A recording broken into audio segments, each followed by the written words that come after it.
Hi! Hello mga kalasa! Welcome sa Lasang Pilipina. Ngayong araw mga kalasa ay magluluto naman tayo ng pork recipe na talaga namang sauce pa lang mapapa-extra rice ka na sa sarap. Maglagay ng mantika sa kawali at igisa na rin yung bawang. Ihalo lang hanggang sa maglabas ng aroma.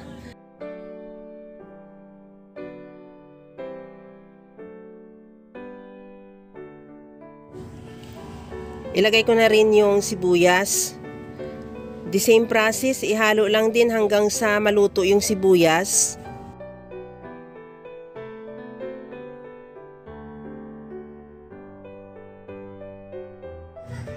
Isunod ko na rin ilagay yung karni ng baboy. Ihalo lang din hanggang sa mag-iba na ang kulay o maglabas na rin siya ng sarili niyang mantika.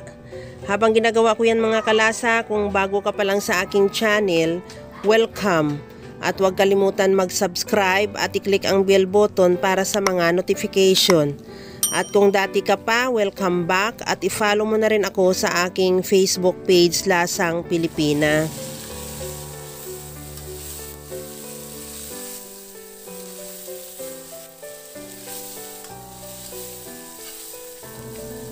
Okay na tong ating karne, medyo maganda na rin ang pagkagisa natin. Maglagay na ako ng tuyo. Lagyan ko na rin ng patis, paminta, at maglagay na rin ako ng tomato paste. Ihalo lang hanggang sa mag-combine yung lahat na ingredients at the same time mag-reduce yung toyo.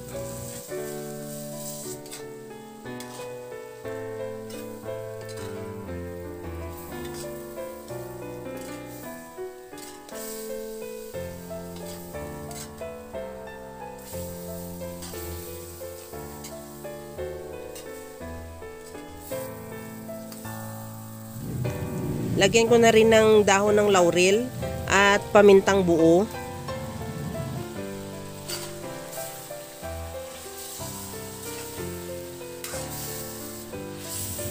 Okay na tong ating karne, medyo naglabas na rin yung sarili niyang mantika, nagmamantika na siya.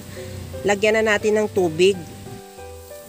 Nakadepende naman yung dami ng tubig sa dami ng karne, basta palampasan mo lang ng kaunti para sigurado na yan na makapalambot na rin sa ating karne.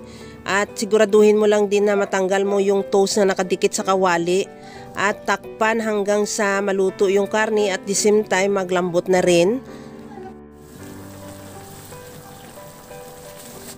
Sa puntong ito na medyo malambot na rin yung ating karne at the same time medyo nag-reduce na rin yung tubig niya o yung sabaw. Tanggalin muna natin yan sa kawali at magtira lang tayo ng kunting sauce. At maglagay ng butter, tunawin at ilagay na rin yung karne. Kaya nga ginagawa natin yan na tinanggal natin muna sa sauce para hindi siya ma-overcook. At the same time, malak yung juice o yung flavor ng karne natin, hindi mag-dry. Try nyo yan mga ganyan mga kalasa dahil sa sobrang sarap ng karne dahil talagang malasa siya.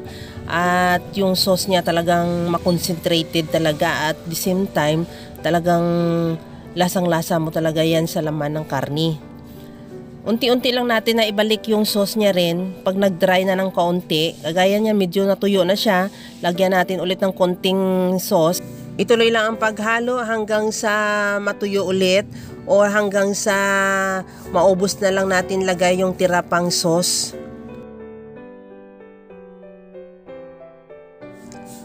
At kagaya nito, nalagay na rin natin lahat. Ituloy lang ang paghalo hanggang sa medyo lumapot yung sauce. At maglagay ako dyan ng calamansi juice.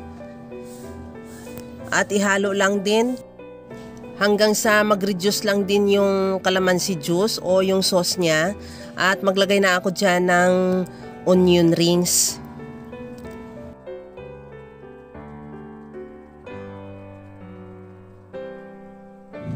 Ihalo lang din hanggang sa maluto yung sibuyas.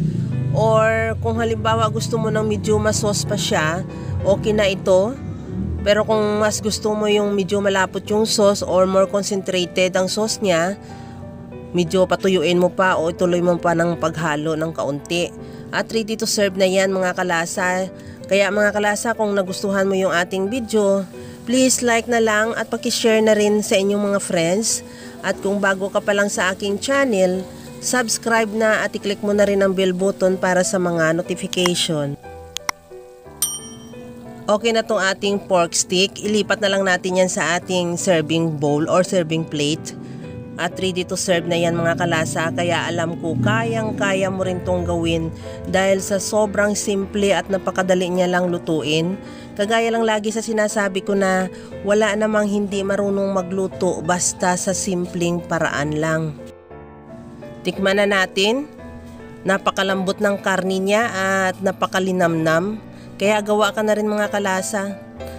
Hanggang sa muli mga kalasa. Thank you for watching. Bye-bye!